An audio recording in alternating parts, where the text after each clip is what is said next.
Eu gostaria que você tivesse o máximo de respeito por esse momento e que todo o espírito festeiro que possa estar no seu coração, ele seja dissipado agora. Nós não estamos em nenhuma festa, nós não estamos em nenhuma comemoração, não há motivo nenhum para se comemorar nada. Nós somos a pior geração de cristão de todos os tempos, vivemos na pior geração de todos os tempos. Nós estamos vivendo uma crise aguda, nós estamos a um fio de ver uma geração inteira entrar no inferno. Eu fui pregar num congresso uns tempos atrás, estava festividade, barracas e tendas e isso, aquilo. Eu comecei a pregação e disse: o que nós viemos comemorar aqui? Nós não temos motivo nenhum para festejar. Se o aborto está dentro da igreja, a pedofilia está dentro da igreja, o adultério, o divórcio e o segundo casamento estão na igreja. Se o altar tem sido um picadeiro, os pastores têm sido palhaços e os membros têm sido meros espectadores a serem entretidos. Nós não estamos aqui falando da sua melhor vida na terra, nem da sua roupa, nem do financiamento que pode ser aprovado, nem do casamento do solteiro. Aliás, eu estou pouco me importando por seu emprego, por seu salário ou para o seu cônjuge. A minha grande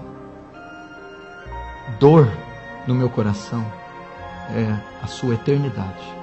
Onde você vai passar a sua eternidade? E onde os milhões que estão morrendo todo dia sem Cristo vão passar? Se Deus não tiver misericórdia dessa nação, ela vai sofrer um juízo que nós nunca vimos antes. Hoje nós contamos com quase 50 milhões de evangélicos no Brasil. E a nossa nação nunca foi tão corrupta como agora.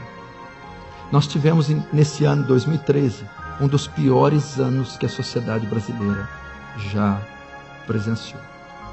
Liderado por esse governo fascista, comunista, ditador, anti-Deus, anti-família. Esse governo pró-aborto, pró-pedofilia, pró-homossexualismo. Nós estamos vendo um câncer se instalar nessa nação sem precedentes. E que coisa paradoxal, né? E no momento onde a igreja evangélica atinge o seu maior contingente. Se você estudar os avivamentos de todos os séculos, começando de Atos, o avivamento resultava na transformação da sociedade. Onde há avivamento, onde há conversão, a criminalidade baixa, o uso de drogas diminui, a gravidez no tempo de solteiro, os divórcios, a inadimplência. É assim e sempre foi na história. Agora o avivamento brasileiro está promovendo o pecado. O avivamento brasileiro está promovendo a iniquidade e a injustiça. Tudo porque alguns falsos pastores, com as suas falsas igrejas, pregam um falso evangelho e produz falsos crentes. Tudo porque nós temos ajuntamentos inteiros de bodes sendo liderados por lobos com o nome de igreja. Isso não são igrejas. São centros de celebração da carne. São centros de adoração a Satanás. Pastor, você está pegando muito pesado, não é assim?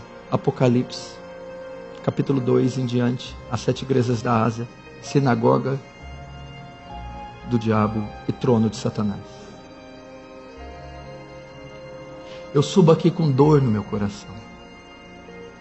Apesar de muitos julgarem mal as minhas intenções, me acharem um pouco ríspido, agressivo, e realmente eu sou ríspido, agressivo, muitas vezes sou frio, mas por trás disso esconde um homem sensível, frágil, amoroso, brincalhão e muito quebrantado. E eu subo aqui com dor no coração de saber o estado que está a igreja. E eu vou dizer para você, não vai haver avivamento. Pelo menos por um bom período de tempo. até que sejamos batizados no Getsêmani, não vai haver avivamento. Não existe avivamento sem dor. Não existe avivamento de oba-oba. O avivamento não pode ser programado. O avivamento não pode ser comprado. O avivamento é quando o coração é rasgado e não as vestes. O avivamento é quando por trás de um evento, por trás de uma congregação, por trás de uma cidade, de uma cracolândia, de um prostíbulo, tem homens e mulheres sangrando os joelhos, dias, meses, anos. Quando há choro compulsivos e soluços e gemidos, até que Deus use de misericórdia e alcance os perdidos. Para haver um avivamento que ocorreu em Atos 2, teve que haver um batismo de Getsêmani. Teve que haver um homem agonizando até a morte. Ele disse: a minha alma está profundamente triste até a morte. É muito triste o que nós estamos assistindo, meu irmão. Nós não estamos assistindo um jogo de marketing, uma disputa de congregações, de placas denominacionais apenas. Não estamos assistindo esses palcos e esses pop e mega stars se apresentando apenas. Nós estamos vendo lobos devorarem rebanhos inteiros e mandá-los para o inferno. Realmente a igreja evangélica prosperou, ela tem o ouro e a prata. Mas ela não tem o que Pedro tinha. E o que Pedro tinha não era o levanta e anda. Pedro tinha o evangelho da graça. Pedro tinha a paixão por Cristo.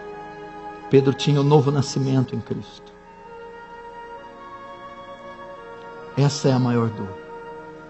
Você já avaliou o preço de uma alma? Salmos diz que a redenção da alma é caríssima, ninguém pode pagar. Que uma alma vale mais que o mundo todo. E elas estão indo as multidões e as centenas e milhares ao inferno.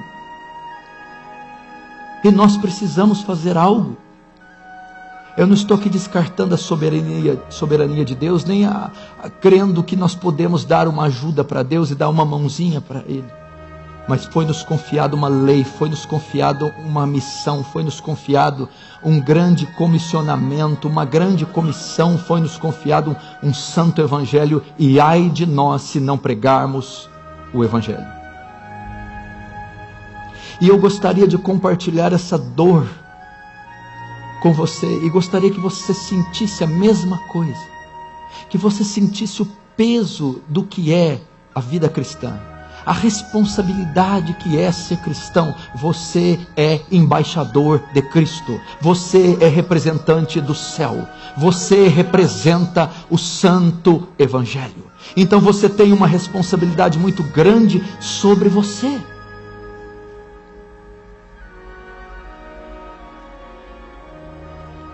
São necessários mais do que conferências, são necessários mais do que livros, são necessários mais do que ajuntamentos e bandeiras hasteadas em nome de reforma, em nome de evangelho radical. Nós temos o movimento dos desigrejados que clamam por isso, os revoltados. Odiar a teologia da prosperidade não te faz salvo.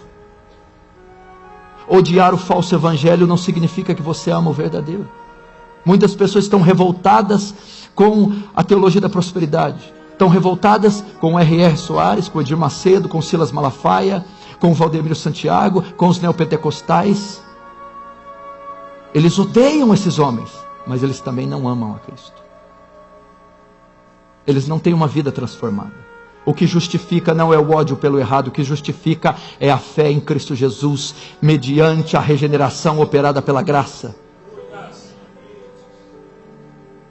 Pessoas se agarram no evangelho radical só porque não tem outra coisa para se agarrar, só porque querem revolta, querem baderna, desordem, querem ir às ruas, querem protestar. Não era assim com os zelotes, não era assim com os discípulos de João Batista, não era assim com o grande número que andava com Paulo. Depois, Demas me abandonou, amando o presente século.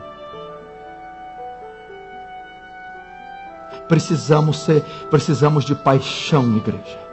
Precisamos de nossas vísceras se comoverem. Precisamos conhecer o Deus homem de Nazaré. Precisamos amar a Deus com ardente amor e devoção. Precisamos sair desse lugar impactados, não apenas com conhecimento literário, teológico, histórico, não apenas com surtos emocionais, mas com consciência da verdade, com consciência do perigo iminente que a nação sofre,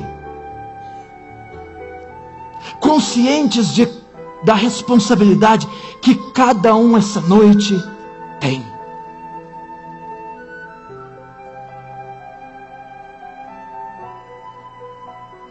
Estamos falando de céu ou inferno, vida ou morte.